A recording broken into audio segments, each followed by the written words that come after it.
el profesor, doctor en pramalingüística, profesor de posgrado en México y miembro de la Academia Mexicana de Educación, presidente de la Fundación Latinoamericana Exponencial.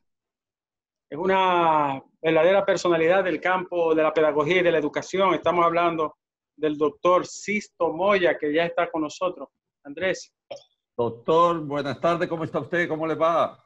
Bien, gracias. Aquí con el gusto de saludarlos y ver el interés que tiene el tema. Creo que estamos en un momento decisivo para profundizar y tocar algunas cosas medulares de este asunto que no es tan simple. Es uno de los asuntos Aquí tenemos un problema grave con el inicio del año escolar como en muchos otros países. ¿Qué cree usted que se puede hacer ante la situación que vive el mundo entero y particularmente el mundo americano ahora con la necesidad de impulsar el sistema educativo, pero con las limitaciones que la pandemia obliga? Sí, esto nos ha superado a todos. Como pasó con la caída del muro de Berlín, que nadie esperaba que al otro día se unieran las dos Alemanias. Ahorita estamos en una situación desconocida. Ni la ciencia previó nada, ni los politólogos, ni los analistas, ni los estructuradores. Nadie hablaba de esto.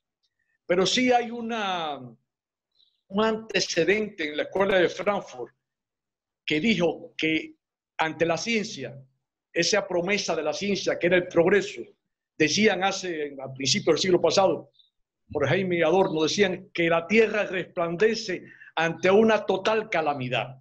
Ya eso se veía venir. O sea, nosotros no somos capaces. Y decía Habermas hace unos días, estamos midiendo el tamaño de nuestra ignorancia.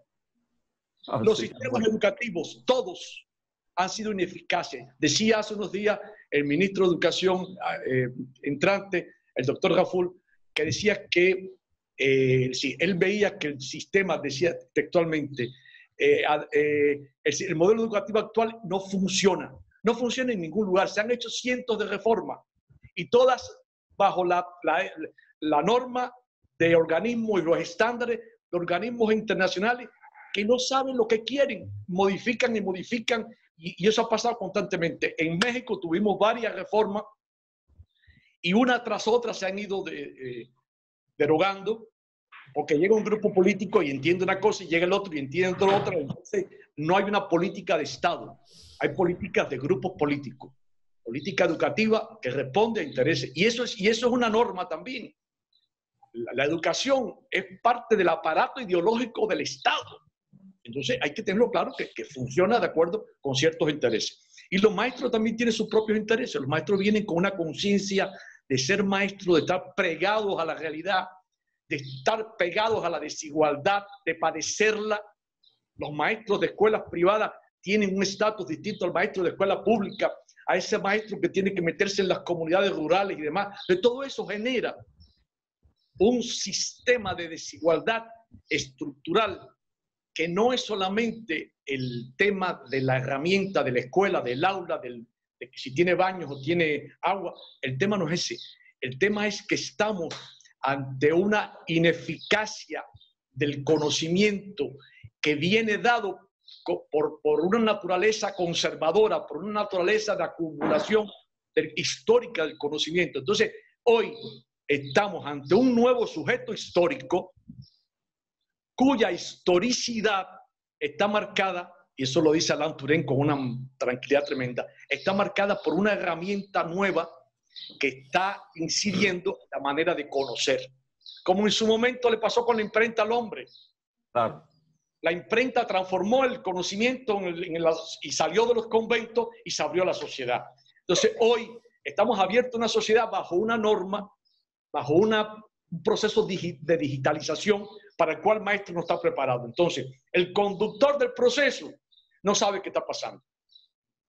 Y los que llegan con las políticas nuevas están sometidos a una presión de una tecnología que tampoco domina, que está mutando permanentemente esa tecnología. No el virus, la tecnología. Y esta es la ley de Moore, que dice que entonces este crecimiento tecnológico es exponencial. Y el problema entonces es exponencial y hay que pensarlo, no lineal, sino exponencial. Ese es el problema que tenemos en delante. Maestro, una pregunta. hay un modelo neoliberal de educación. Hay un modelo que responde culturalmente a intereses de grupo, que responde a determinadas circunstancias locales, a una estructura, repito, a una historicidad dada por el papel del magisterio, por el papel de las instituciones, de los grupos políticos que han pasado por el poder. Por ejemplo, en México, con Lázaro Cárdenas, hubo una educación socialista y la sociedad no era socialista. Pero en ese momento había un modelo que estaba en América Latina, que se estaba dando, y había un auge de las ideas socialistas, de la igualdad social, de la solidaridad, y entonces se puso de moda y se hizo ley y se derogó, entrando el otro presidente que era del propio PRI, pero con otra corriente política. Entonces, hoy ha habido una reforma educativa en México, igual que se dice que va a ser buscando la igualdad, la calidad, y está en manos de la televisora. O sea, todo el sistema ahorita, hoy, el no volver a clase es estar frente a la pantalla, cosa que siempre se dijo, que lo que hacía el aula por la mañana, la televisora lo deshacía por la tarde. Sí. Ahora, hoy tenemos que tenerlo como aliado, pero hay que ver qué está pasando detrás de eso. ¿Cuáles son los contenidos? Porque lo que tenemos que pensar es que sí hay que cambiar los contenidos. Porque estamos ante un nuevo sujeto histórico. Este nuevo individuo, este nuevo joven, este nuevo niño está sometido a una sociedad distinta a la que vivimos hace 3 meses atrás. Pero más allá de la actualidad que representa el COVID, el nivel de desarrollo de la humanidad ha dejado de lado muchas cosas del pasado. Yo soy de los que cree que en educación hay que hacer un esfuerzo del mundo de hoy, a la luz del cual hay que ajustar la educación. Hay que lograr una visión de la actualidad y la dimensión de renovación constante que va a repercutir a todos los niveles. Claro. La educación tiene un retraso contra la evolución. ¿Qué hacer para propiciar ese ajuste necesario entre el nivel de la actualidad mundial y el atraso efectivo global de la educación? ¿Qué hacer? Ese es un tema que está en manos de la propia sociedad. Eso no sale de arriba, eso no se hace por decreto. Esa es una movilización que tiene que la sociedad. Hoy el sistema de deportes en Dominicana, como pasa en el mundo, posiblemente no pudiera generar el nivel en el béisbol que tiene República Dominicana. Ha sido una sociedad que se ha movido por intereses, por intereses prácticos, y hoy Dominicana tiene un equipo o tiene un nivel de peloteros de nivel internacional generado por su propio desarrollo personal, por sus propios intereses. Entonces, eso funciona. La sociedad, el individuo, es capaz de articularse a la realidad y eso no se hace por decreto. Entonces hay que abrir y se está haciendo. Creo que hay una convocatoria a crear un movimiento social, a crear un acuerdo social por la educación, eso es importante, donde estén todas las partes y esas partes sean activas y no estar inventando cosas que ya fracasaron en otros lugares. La tecnología por sí sola no resuelve el problema. Se podrá habilitar todas las aulas tecnológicas del mundo. Ya pasó en México y hubo que deshacer todo ese proceso de aulas que se intronizaron. Entonces, sí hay que preparar al maestro para actuar con la sociedad. Es el maestro el eje del asunto.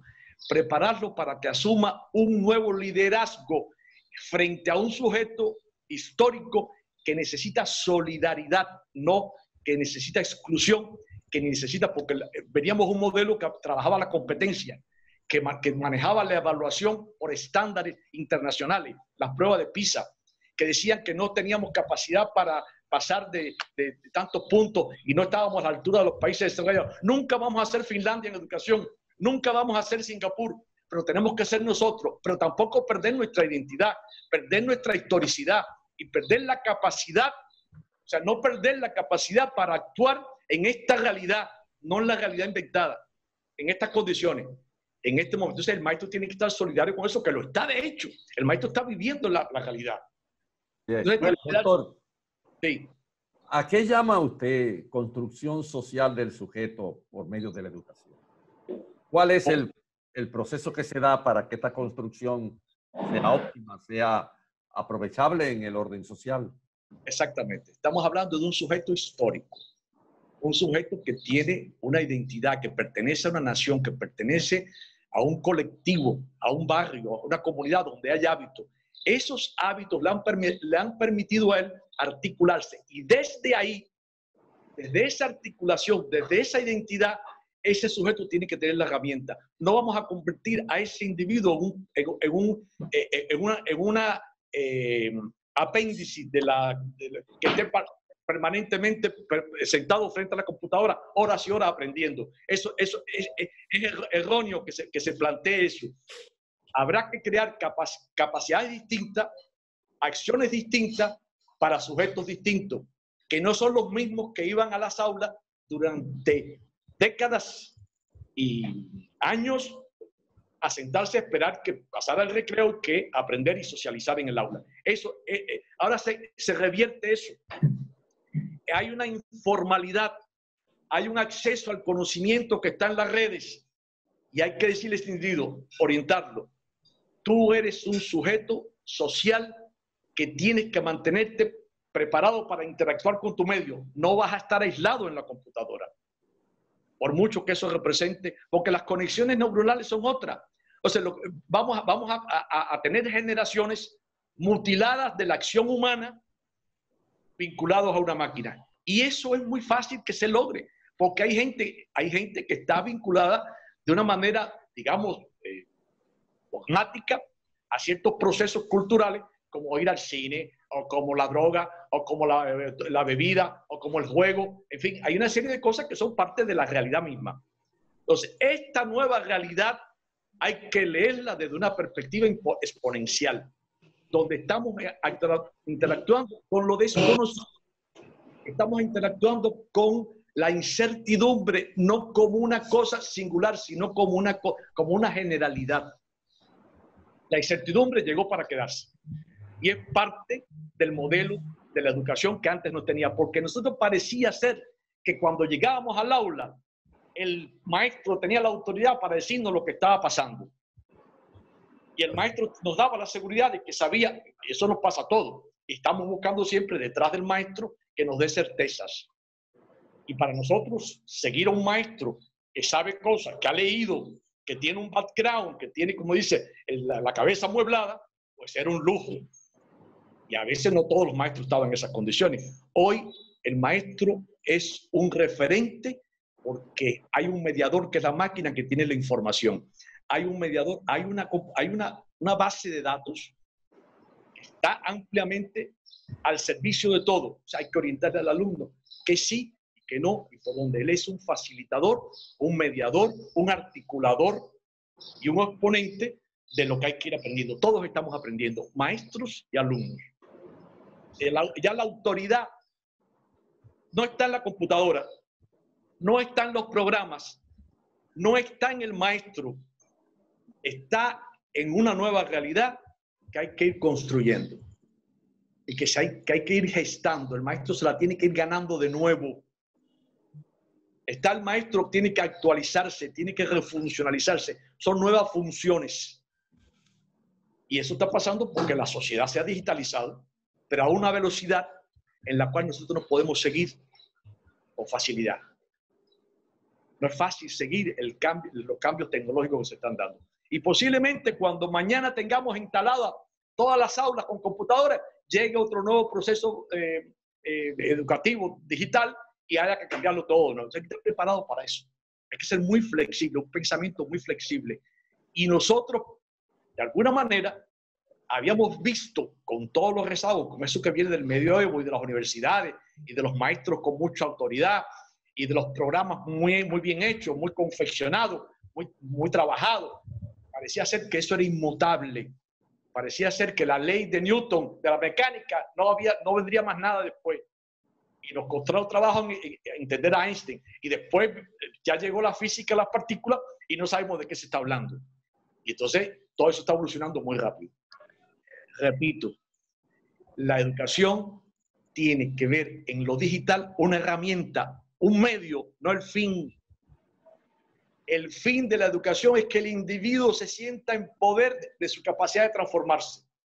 Y decirle, en la medida en que tú evolucionas, tu sujeto histórico está evolucionando contigo la sociedad. Yo creo que ese es el meollo del asunto. No sé si me explico, no sé si... No, muy bien, muy bien. Creo que sí, que se ha aplicado y nos preocupa porque es una realidad avasallante. Finalmente, profesor, de forma breve, pero México ha avanzado. Hemos visto avances, le han colocado las universidades mexicanas, el modelo mexicano, incluso salió dentro de los 5 países que ahora en la pandemia tenía lugares donde la escuela no se paró por completo, tiene cierta conectividad, ha avanzado un poco. No, las universidades no es el sistema educativo. Estados Unidos tiene las mejores universidades de posgrado, el MIT, etcétera, etcétera, etcétera, y no tiene el mejor sistema educativo. Así es. Y las sociedades más avanzadas son los mejores sistemas educativos. El sistema educativo es una interacción social, una sociedad que aprendió a corregirse, a trabajar sobre sí misma y viene de un problema cultural. Los mayas tenían eso resuelto.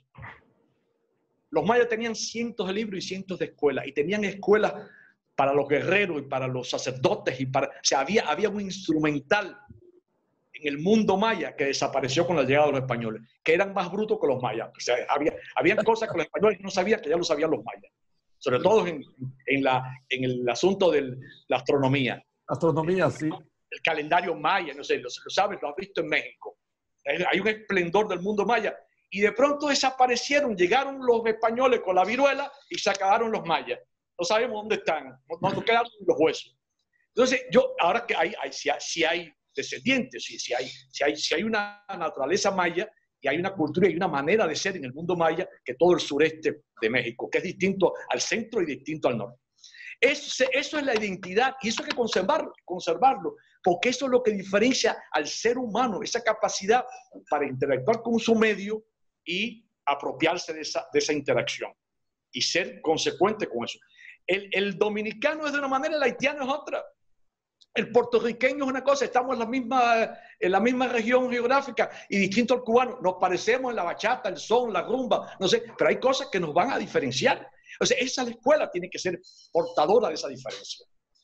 La escuela tiene que humanizarnos, no mecanizarnos. La escuela tiene que hacernos más ciudadanos, y creo que en eso sí está claro el nuevo ministro y el nuevo proyecto educativo de este país. Se habla de los valores, de rescatar ciertas cosas que en la escuela no se hablaba. En la escuela posiblemente en ningún programa se hablaba de la corrupción, y sin embargo la corrupción era un mal endémico que estaba acabando con el país. Así es. Entonces, hay que tener en cuenta la realidad, incorporarnos a la realidad, y que la gente la lea, y que la gente la traduzca, y que la gente la incorpore, y que encuentren las herramientas para hacerlo. Nosotros no podemos ser víctimas de la digitalización. No podemos dejar que las máquinas piensen por nosotros. Las máquinas son la herramienta, el instrumento, el medio. Repito, no el fin. Creo que se nos puede imponer por esa vía todo el trabajo que hay de las industrias culturales, y se nos puede imponer un modo de vida, de pensar y actuar ajeno a nuestros intereses. Como sociedad que está en pleno desarrollo y que tiene que seguir avanzando a pasos acelerados. Nosotros tenemos el reto, creo yo, y en eso estamos trabajando un grupo de investigadores. Tenemos una fundación latinoamericana exponencial, y queremos que América Latina, que el Caribe, que Dominicana sea el centro de la transformación del pensamiento actual, educativo. Y en eso estamos trabajando. Hay un grupo de investigadores de muchas universidades vinculados a este proyecto. Estamos al servicio de las ideas estas que se están planteando. No es un tema ideológico, es un tema epistemológico de acceso al conocimiento, es un tema ontológico del nuevo ser que se está diseñando, y todo eso requiere pensamiento concreto, necesitamos ideas que no vienen del positivismo, que venía alumbrando todo el movimiento educativo a través de los años. Un positivismo y un estructuralismo y un funcionalismo muy de la pragmática norteamericana, que estaba bien, pero no es nuestro modelo. El modelo latinoamericano pasa por otros pensadores. Y pasa por el pensamiento de Pedro Enríquez Ureña, que fue un hombre que pensó a América Latina con una dignidad y una altura que pocos latinoamericanos tuvieron. Pedro Enríquez Ureña en México transformó la manera de ver la educación. Fue a Puebla con Toledano y en Puebla que hizo un gran aporte a la transformación de la educación en época de vacaciones. Yo creo que estamos, y usted tiene, doctor, usted tiene toda la información de cómo ese pensamiento puede revitalizarse, podemos rescatarlo con el pensamiento de Martí, de Rodó, de Hostos. O sea, hay una serie de pensadores latinoamericanos de antes y de ahora. Y los de ahora, usted. Creo que usted tiene mucho que aportar a este momento de la transformación, de la ideologización, o la desideologización y la instrumentación de un modelo educativo funcional a la realidad. Gracias, profesor. Muchas gracias. Hay más compañeros que están ahí que saben de esto y tienen claro cuál es el papel del pensamiento en el modelo educativo. Muchas gracias. Gracias, doctor. Tito Moya, un placer tenerle acá en República Dominicana y compartir con usted también aquí en este programa El Rumbo de la Tarde. Gracias. Y esa visión tan cósmica, ¿no?, sobre la educación. Un abrazo, maestro. Muchas gracias. Gracias, maestro. Gracias. Argenis.